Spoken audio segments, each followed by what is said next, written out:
बोचा घाण लागतली म्हणून बुलेटची सीट फुसून मी चालले मासे आणू. येऊन बघतोय तर सुक्क सडो होतो. घट बसल्यामुळे मासे खाणारे आणि विकणारे गायब होते. पण आमच्यासारखे ज्यांका वार नाही आणि सण नाही ते फक्त होते. नकावडी पापलेटची पोरा 503 सांगूक लागली. तिका सांगले तुकाच ठेव.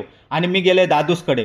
दादूस काय झेजरावी होतो. तो कसलो मासो होतो माका कळूक नाही. पापलेटा विचारले तर 800 जोडी सांगितल्यान. मी सांगले एक 400 का दे. लोणच्याच्या फोडीसारखे एक एक तुकडो खाव. दादूस म्हणालो एकच जोडी आ जोडी घे. मी सांगले 800चे मासे माका पचूचे नाही. आणि आयक समाजला 800चे मासे खातय तर चपलान मारीत माका परवडणारे बांगडे होते. पण त्यांची अवस्था माका बघवत नव्हती. मग काय पाय ताट करून सरळ भाजीओ घेऊ का भैयाकडे गेलंय. भैया म्हणता 60 रुपये पाव मटार. त्याका सांगले वसाड पडू दे त्या मटारावर दुसरे भाजीओ दे. भाजीओ घेऊन मी घरा गेलंय आणि कसली भाजी बनवल्यान ती बघितलंय. कारल्याची आणि मुळ्याची भाजी बघून माशावाल्यांक 4 गाळीओ घातलंय. गावासून आईचो फोन इलो. माका सांगल्या परभणीच्या चॅडवाकडे पाठवलेली गाळण भेटली.